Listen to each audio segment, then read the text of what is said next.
The Johnson family had been clinging to the promise of this vacation like a lifeline, a fragile thread of hope woven through the chaos of their daily lives.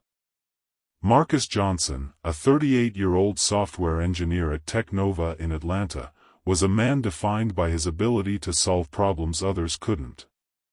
His office was a fortress of screens and servers, a place where he wrestled with code until the early hours, untangling glitches and fortifying systems against cyber threats.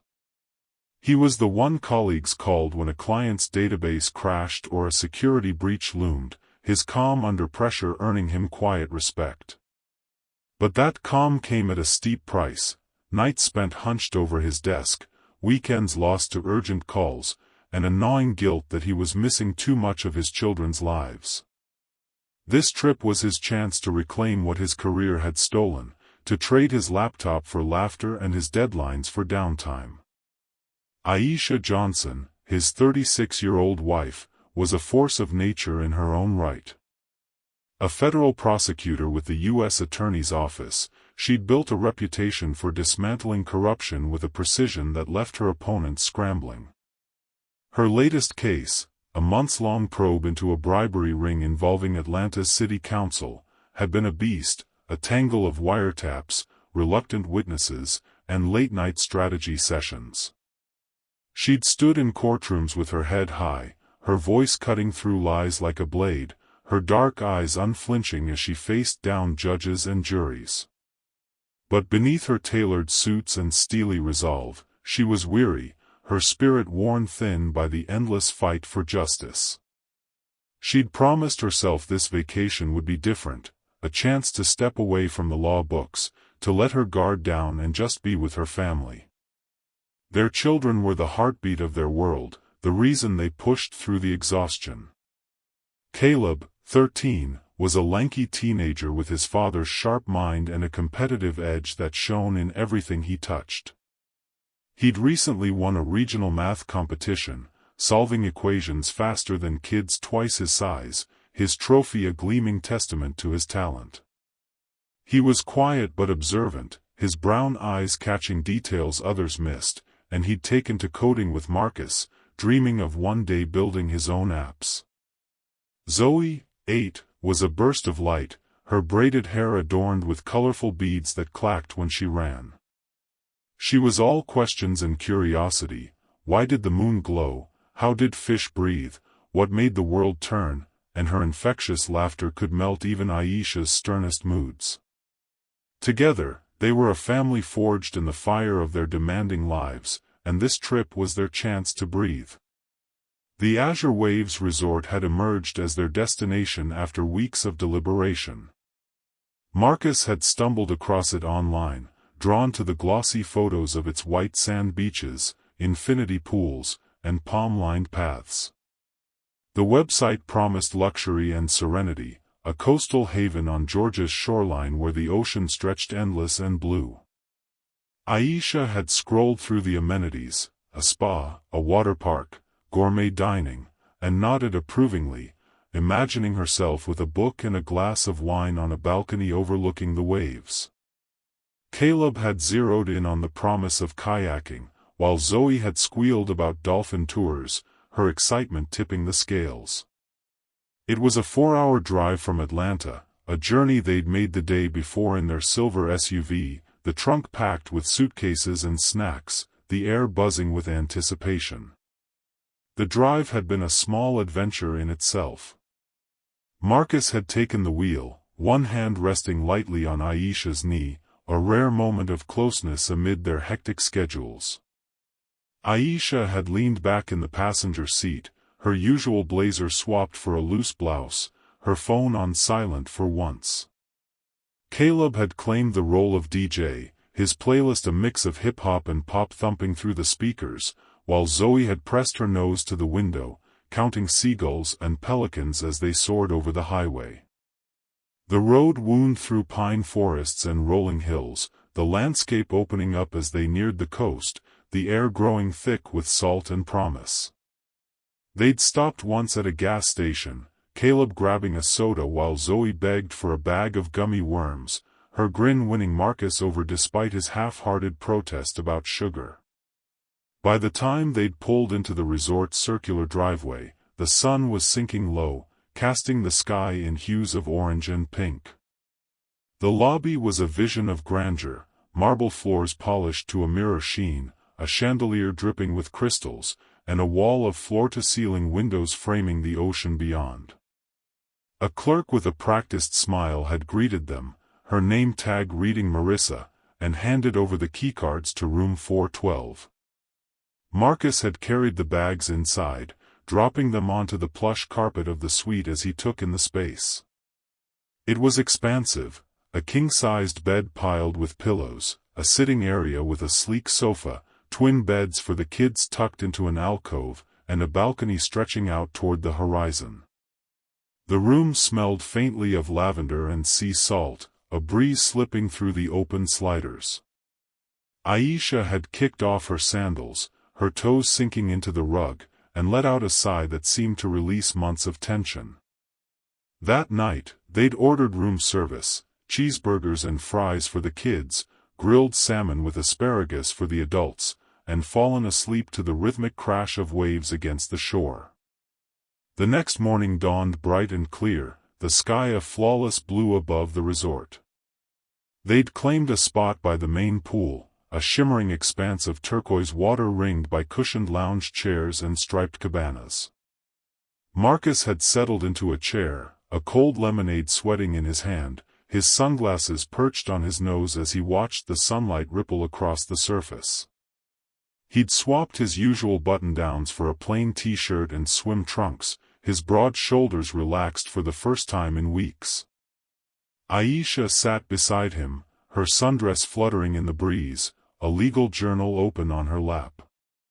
She'd been meaning to read it for ages, a dense analysis of prosecutorial discretion in corruption cases, but the gentle hum of poolside chatter and the warmth of the sun kept pulling her focus. She looked elegant, her hair swept into a neat bun, but there was a softness to her here, a glimpse of the woman who'd once danced with Marcus at college parties before law school claimed her nights. Caleb and Zoe were in the shallow end, their laughter cutting through the air like a melody. Caleb, his wiry frame slicing through the water, had challenged Zoe to a race, his stroke strong and deliberate as he kicked off the wall. Zoe, smaller and less coordinated, splashed back with fierce determination, her braids bouncing as she giggled. "You're cheating," she shouted, her voice bright with mock outrage, water dripping from her lashes. Caleb grinned, slowing just enough to let her catch up, a big brother's quiet kindness shining through. Marcus watched them, a smile tugging at his lips. This was what he'd been missing, these unguarded moments of joy, the sound of his kids' voices free from the static of his work calls. For Aisha, it was a rare salve to her soul. Her bribery case had been brutal, a marathon of depositions and evidence reviews that had left her drained. She'd spent countless nights at her desk, her laptop glowing in the dark while Marcus slept alone in their bed, her mind racing with strategies to outmaneuver the defense. She'd won convictions, 3 council members facing prison time, but the victories felt hollow when they came at the expense of her family. Here, with the sun warming her skin and her children's laughter filling the air, she could almost pretend the courtroom didn't exist. Almost. That fragile peace shattered when Marcus noticed a figure approaching from the corner of his eye. A resort security guard, dressed in a dark polo shirt and khakis, strode toward them with purpose. He was tall, broad-shouldered, with a walk that exuded authority, though his face carried a practiced politeness that didn't reach his eyes. His name tag read D. Carter, and he stopped in front of Marcus, hands clasped behind his back. "Excuse me, sir," the guard said, his voice firm and clipped. "I need to confirm you're a guest here." Marcus lowered his sunglasses, meeting the man's gaze with a calm he'd honed over years of navigating tense situations, both in boardrooms and in life. "We're in room 412, he replied evenly, his tone steady but carrying a faint edge. "We checked in yesterday." The guard nodded, but his expression didn't soften. "I'll need to verify that with the front desk. It's standard procedure." His tone suggested it was anything but standard, a faint smirk tugging at his lips as he glanced at Aisha and the kids, his eyes lingering a beat too long. Aisha set her journal down, her sharp eyes flicking between Marcus and the guard. She'd seen this before, too many times, in too many places.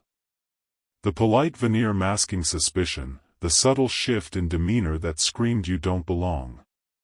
"Is this procedure applied to everyone?" she asked, her voice steady but laced with an edge that made the guard pause, her prosecutor's instincts kicking in. He hesitated, his smirk faltering under her scrutiny. "It's just routine, ma'am. We've had issues with non-guests sneaking in." Marcus sighed, a quiet sound that carried the weight of a lifetime of exhaustion. He'd lost count of the times he'd been asked to prove himself, at upscale stores where clerks shadowed him, in quiet neighborhoods where neighbors peered through curtains, even at his own office when a new guard didn't recognize his badge.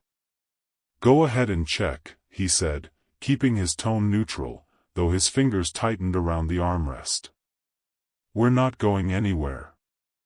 The guard turned and walked off, his stride brisk, his shoulders squared with purpose. Aisha's gaze lingered on him, her jaw tightening as she leaned closer to Marcus, her voice low. "This isn't routine. You saw how he looked at us, like we're intruders in his perfect little world." "I know," Marcus murmured, his eyes drifting to Caleb and Zoe, who were still splashing in the pool, oblivious to the shift in the air. "Let's see how it plays out." Could just be a bored guard flexing. But it didn't play out quietly. Within minutes, Carter returned, this time with a colleague, a shorter, stockier man with a buzz cut and a scowl etched deep into his face. His name tag read R. Holt. Their approach was faster, their postures more rigid, and the initial politeness had evaporated like mist in the sun.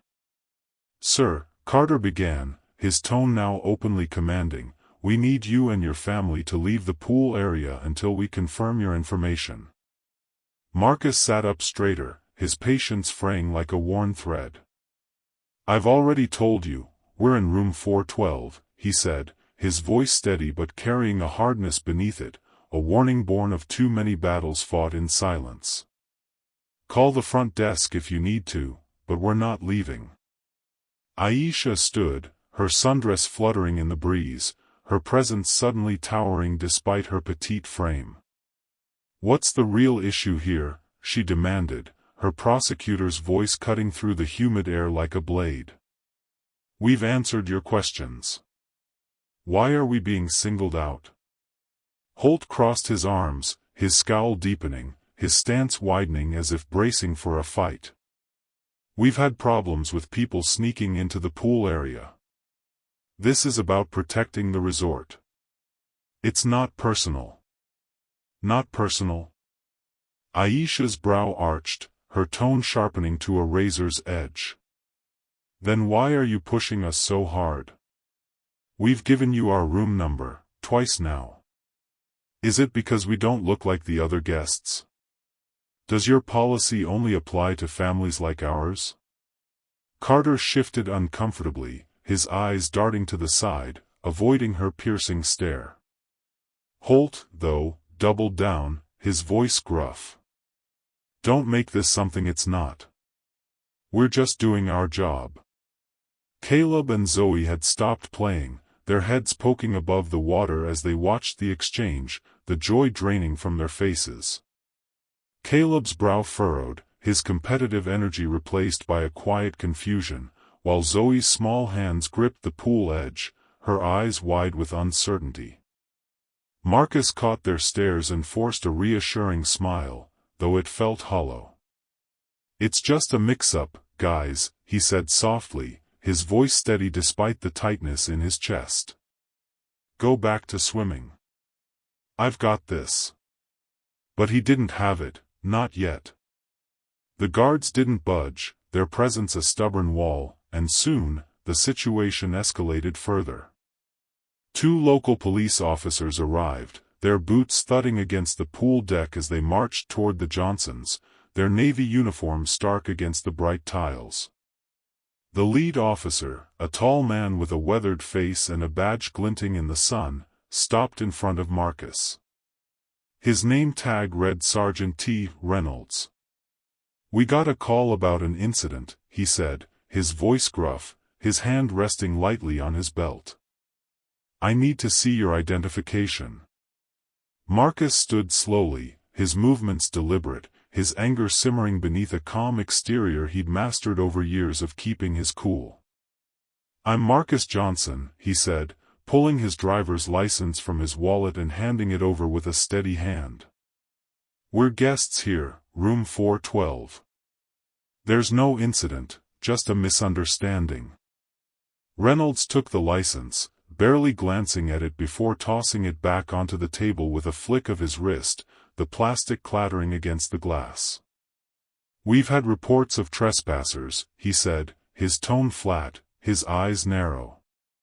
"I need something official, not just this." Aisha stepped forward, her eyes blazing with a fury she could barely contain. "I'm Aisha Johnson, a federal prosecutor," she said, her voice ringing with authority, her stance unyielding. "That ID is valid, and we've done nothing wrong. You have no grounds to treat us like this, especially in front of our children." Reynolds's expression didn't change, his hand hovering near his belt where his handcuffs dangled, his posture stiffening. "I don't care about titles," he said, his voice cold. "We're still waiting on hotel confirmation. Until then, you need to leave this area." "Leave?" Aisha's voice rose, her fury breaking through like a dam bursting. "We're legitimate guests. You're harassing us without cause. This is unlawful, and I won't stand for it, not here, not now." The second officer, younger and wirier with a cocky tilt to his head, his name tag reading OFCJ, Landon, stepped closer, pulling out his handcuffs with a flourish. "Hands behind your back, sir," he said to Marcus, his tone sharp, his eyes gleaming with challenge. "Or we'll make this harder." Marcus met Landon's gaze, his voice low and steady, a quiet danger lurking beneath the calm. "You're making a mistake," he said, his words measured but heavy. He'd faced tense moments before, clients screaming over crashed systems, deadlines that threatened his sanity, but nothing like this. He'd never imagined he'd be standing here, at a luxury resort, with his family watching, about to be cuffed for no reason other than the color of his skin. The cold metal clicked around his wrists, and a sharp pang shot through him as Zoe let out a choked sob, scrambling out of the pool to cling to Aisha, her small body trembling. Caleb followed, his face hardening, though his eyes betrayed his shock, his hands balling into fists at his sides. Aisha's anger erupted like a wildfire, her voice echoing across the pool deck, drawing every eye. "You're cuffing an innocent man," she shouted, her words sharp enough to cut glass. "I'm a federal officer of the court, you'll regret this. Release him now, or I'll have your badges before the sun sets." Reynolds raised a hand, his tone placating but hollow, his eyes flickering with unease. "Ma'am, we're just doing our job." He didn't comply right away. "Comply?" Aisha's laugh was bitter, cutting through the air like a whip. "He gave you his ID the moment you asked. Your job doesn't include humiliating a lawful family based on prejudice. I've prosecuted cases like this, abuse of power, racial profiling. You're breaking the law, and I'll make sure every second of this is documented." Guests around the pool had begun to notice, their murmurs rippling through the air like waves. A woman in a sun hat whispered to her husband, her voice low but audible, "This isn't right, they're just a family." A teenage boy across the deck zoomed in with his phone, his face a mix of curiosity and unease, while an older man in a cabana shook his head, muttering about overreach. The younger officer, Landon, sneered, undeterred by the growing attention. "Step back, ma'am," he said, his voice dripping with defiance, "or you're next." Aisha took a step closer, her eyes locked on his, her presence a storm of fury and resolve. "Try it," she said, her voice trembling with rage but her stance unyielding. "I know my rights, and you've already violated his. Fourth Amendment, unreasonable seizure, no probable cause. You're digging your own grave, and I'll bury you in it." Marcus, his wrists chafing against the cuffs, kept his composure, though inside, a torrent of memories flooded him, each one a stab to his heart. He thought of the late nights he'd spent teaching Caleb to code, the pride in his son's eyes when he'd debugged his first program, a simple calculator app that had taken hours to perfect, the two of them cheering when it finally worked. He thought of Zoe's bedtime stories, her small voice asking why the world wasn't always fair, why some people got treated differently. He'd always told her it could be better, that people like her mom worked to make it so, that he built systems to protect people. Now, here he was, powerless to shield them from this ugliness, his hands bound while his daughter cried and his son stared in disbelief, the trust in their eyes fracturing. He remembered the first time he'd felt this sting of injustice himself. He'd been 16, walking home from a friend's house in a quiet suburb, his backpack slung over one shoulder, when a patrol car had slowed beside him. The officer had demanded his ID, his tone sharp, his eyes narrow with suspicion. Marcus had complied, his heart pounding, but the questions kept coming. Where was he going? Why was he out so late? What was in his bag? He'd been a straight-A student, a kid with dreams of college and a future in tech, but in that moment, he'd been reduced to a suspect, a threat. His parents had sat him down afterward, their voices heavy with a truth they'd hoped to delay. "This won't be the last time, son. You have to be careful. You have to be better than them." He'd carried that lesson ever since, a shield against a world that too often saw him as less, but he'd never imagined it would follow him here, to a place meant for peace, a place he'd brought his family to escape. Aisha's voice pulled him back to the present, her words a lifeline in the chaos. "You have no probable cause," she was saying, her legal mind slicing through the tension with precision. "You've violated his rights under the Fourth Amendment, and I'll make sure every second of this is on record. Release him, or I'll have your entire department under federal scrutiny by morning." Reynolds shifted uneasily, glancing at the growing crowd, their phones now a forest of lenses capturing every move. Landon smirked, his grip tightening on Marcus's arm, his defiance unshaken. "We're within our rights," he said, his voice low and challenging. He didn't cooperate fast enough. Cooperate? Aisha's eyes flashed, her voice rising to a crescendo. "He gave you his ID the moment you asked. You're fishing for an excuse, and it won't hold up, not in court, not anywhere. I've prosecuted officers like you, abuse of power, racial profiling, excessive force. You're finished." The standoff stretched on, the tension thickening until it felt like the air itself might snap. Then, a new figure emerged from the resort lobby, cutting through the crowd with a purposeful stride. Deputy Chief Randall Hayes, a broad-shouldered man in a crisp police uniform, approached with an air of authority that silenced the murmurs. His face was familiar to Aisha from legal conferences, his name tied to press briefings about community policing initiatives. He was in his late 40s, with graying hair and a stern jaw, his presence commanding attention as he stopped short, his eyes flicking from the cuffed Marcus to Aisha's blazing glare. "What's going on here?" Hayes demanded, his voice firm but measured, his gaze sweeping the scene like a judge assessing a courtroom. Marcus spoke first, his tone steady despite the cuffs, his words carrying the weight of a man who'd had enough. "I'm Marcus Johnson," he said, his voice low but resonant. "Your officers detained me without cause in front of my family. We're legitimate guests in room 412. Aisha stepped forward, her voice cutting through the humid air like a blade, her fury tempered by precision. "I'm Aisha Johnson, federal prosecutor," she said, her eyes locked on Hayes. This was discrimination, plain and simple. "They ignored our proof, cuffed my husband, and traumatized our kids. We won't let it slide, not today, not ever." Hayes turned to Reynolds, his brow furrowing, his patience visibly thinning. "Is this accurate?"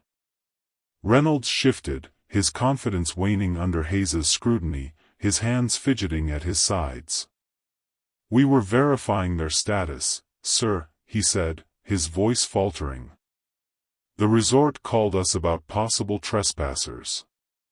Hayes's eyes narrowed, his voice hardening to steel. "Verification doesn't mean handcuffs and humiliation," he said, his words clipped. "Explain yourself, now." Landon piped up, his bravado faltering under Hayes's gaze, his smirk fading. "He didn't comply fast enough," he said, his tone defensive. "We had to act." "Act?" Hayes's voice rose, his patience snapping like a taut wire. "You detained a man without evidence, ignored his wife's credentials, and escalated a non-issue into a circus. This isn't protocol, this is a failure. Uncuff him. Now." Landon hesitated, his jaw tightening, his pride warring with the order, but a sharp look from Hayes made him move. The cuffs fell away with a metallic clink, and Marcus rubbed his wrists, his calm exterior masking the storm within, his fingers tracing the red marks left behind. Hayes faced the Johnsons, his tone softening but still formal, his posture stiff with accountability. "I apologize for this," he said, his voice steady. "We'll launch an investigation. Those involved will be held accountable. This isn't how we operate, not under my watch." Aisha wasn't swayed, her arms crossed, her eyes piercing through him like a hawk. "An apology doesn't erase what we've been through," she said, her voice cold and unyielding. "This isn't the first time your department's crossed a line. I've seen the case files, the complaints, the settlements. I want timelines, concrete plans, not promises that fade when the cameras stop rolling." Marcus nodded, his voice firm, his exhaustion giving way to a quiet, burning resolve. "We're not just fighting for us," he said, his eyes meeting Hayes's. "This is for everyone targeted like this. We'll take it to the federal level if we have to. I've spent my career building systems to protect people, now I'll use that to protect my family and others who've been through this hell." Hayes met their gazes, his expression unreadable but his posture stiffening, a flicker of recognition in his eyes. "I understand," he said, his voice measured. "We'll work with internal affairs, and I'll oversee it personally. If you have evidence, I encourage you to share it. We'll handle this transparently, I give you my word." "We have plenty," Aisha said, gesturing to the crowd, where phones still recorded, their lenses glinting in the sunlight like a chorus of witnesses. "This won't stay quiet. It's already spreading, check your feeds." The resort manager, Greg Simmons, hurried over, his wiry frame dwarfed by the tension around him, his nervous smile plastered on like a mask. His suit was slightly rumpled, his forehead beaded with sweat, his name tag glinting faintly. "Mr. and Mrs. Johnson," he said, bowing slightly, his voice trembling with forced calm, "I'm so sorry. We never intended this. We'll comp your entire stay and ensure it doesn't happen again. Please, let us make this right." Aisha's response was ice-cold, her voice steady but laced with contempt, her words a prosecutor's verdict. "Money doesn't fix this," she said, her eyes boring into him. "We don't want a free vacation, we want justice. You called the police without cause, escalated a non-issue into a nightmare. You'll answer for it too, in court, where apologies don't count." Simmons stammered, his hands fluttering like a trapped bird. We thought we were protecting our guests," he said, his voice cracking. "It was a misunderstanding." "A misunderstanding?" Aisha cut him off, her tone sharp enough to slice through steel, her patience long gone. "You profiled us. You assumed we didn't belong because of how we look, not our credentials, not our payment, not our reservation. That's not a misunderstanding, that's bias, and it's actionable. Save your excuses for the judge." She pulled out her phone, dialing her deputy, Jamal Carter, a sharp-minded attorney in her office with a knack for digging up dirt and a loyalty to Aisha that ran deep. "Jamal, it's Aisha," she said, pacing a few steps away from the crowd, her voice low but urgent. "We were just harassed at Azure Waves Resort. Marcus was cuffed in front of the kids, no reason, just bias. Start prepping a lawsuit against the police and the resort.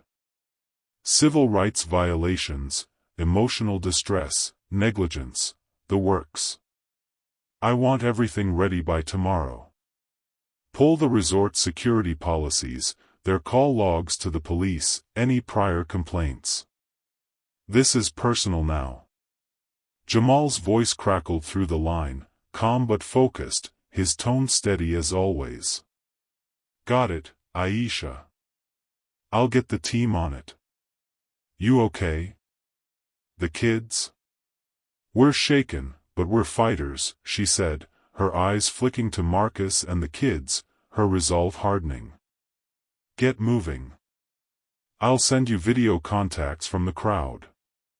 As she hung up, Marcus knelt beside Caleb and Zoe, who joined them on the deck, their swimsuits dripping onto the tiles, their faces a mix of fear and confusion.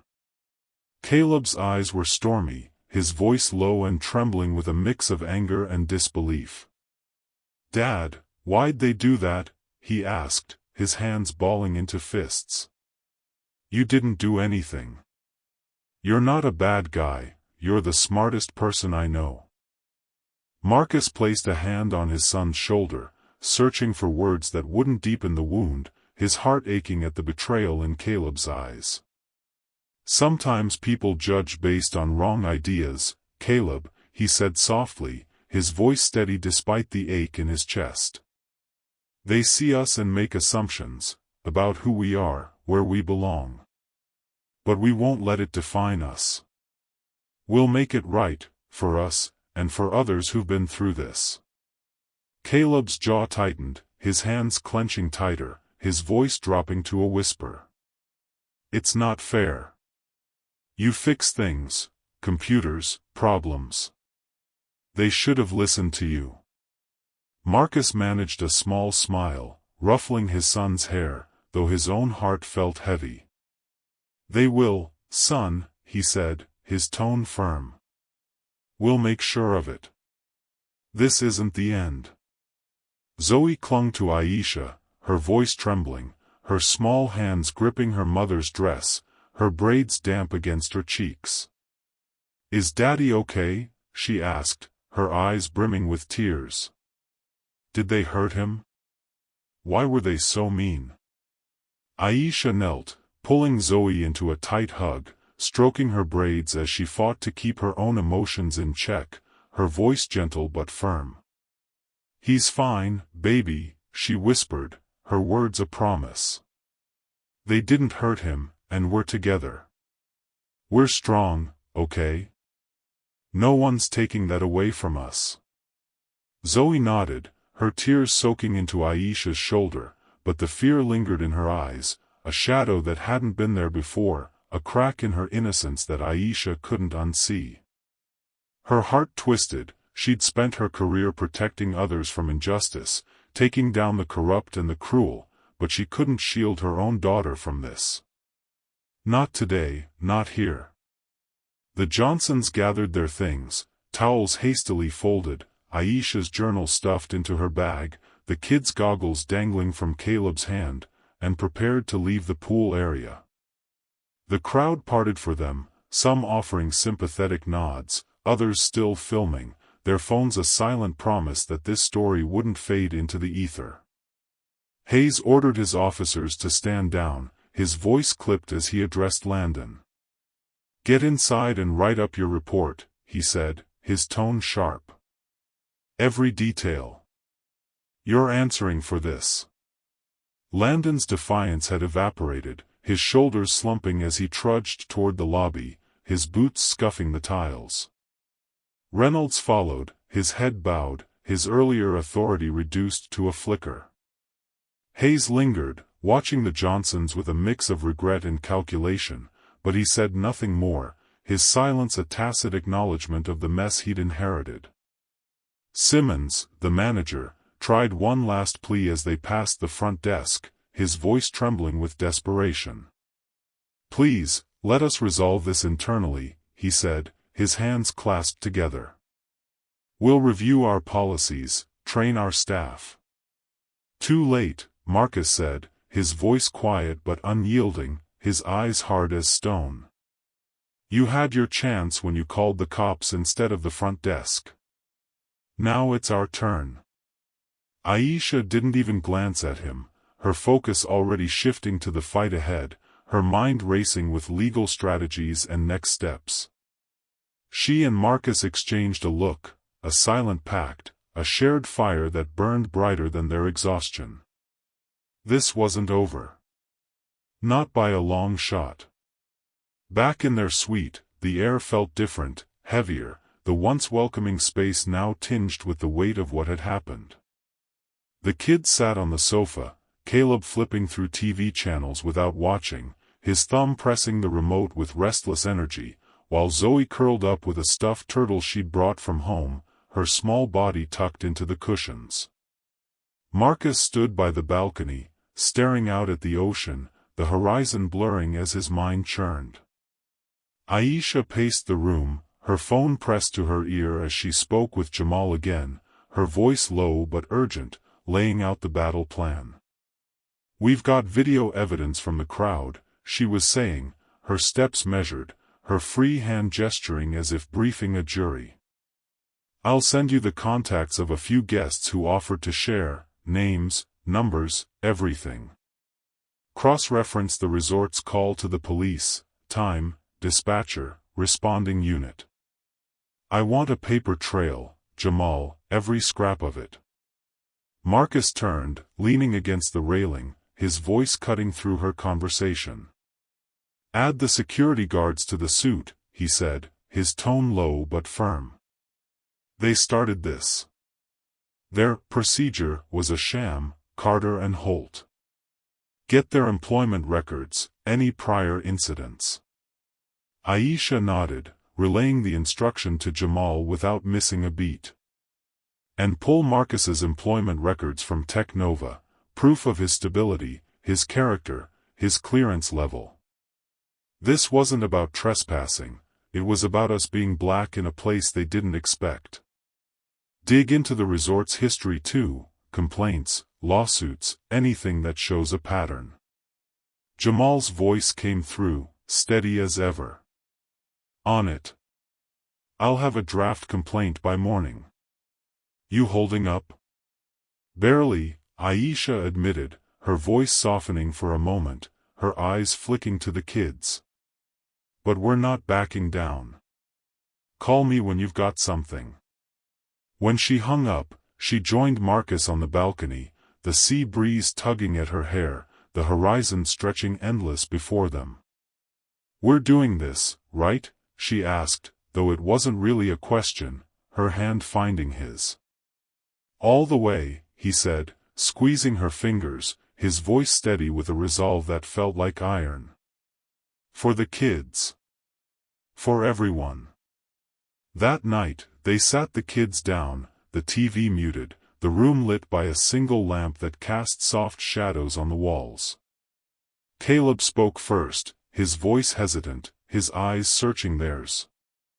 "Are we going home?" he asked, his fingers twisting the remote. "Not yet," Aisha said, sitting beside him, her hand resting on his knee. "We're staying to fight this. We can't let them win, not like this." Zoe looked up, her turtle clutched tight, her voice small but steady. "Will they say sorry?" she asked, her eyes wide. "They will," Marcus said, his tone firm, his gaze unwavering. "And more. We'll make sure they can't do this again, not to us, not to anyone." Caleb frowned, his brow creasing with a mix of anger and determination. "Can I help?" he asked, his voice low. "Like, with the computers or something?" Marcus smiled, a real one this time, pride flickering in his chest. "Yeah, bud," he said, ruffling his hair. "We'll find a way. Maybe you can build something to track this stuff, make it harder for them to hide." Zoe nodded, her grip on her turtle loosening. "I'll draw pictures," she said, her voice brightening. "So people know we're strong." Aisha pulled them both close, her arms wrapping around them, her voice soft but fierce. "That's right," she said, her eyes shining. "We're a team.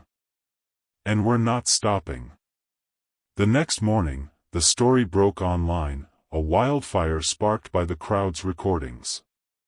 Clips from the poolside confrontation spread across social media, Twitter, Instagram, TikTok, hashtags like #JusticeForTheJohnsons and #EndProfiling trending by noon. The videos showed Marcus in cuffs, Aisha's blazing defiance, the kids' tearful confusion, and the officers' faltering responses. Comments poured in, outrage, support, calls for accountability, thousands of voices amplifying the Johnsons' fight.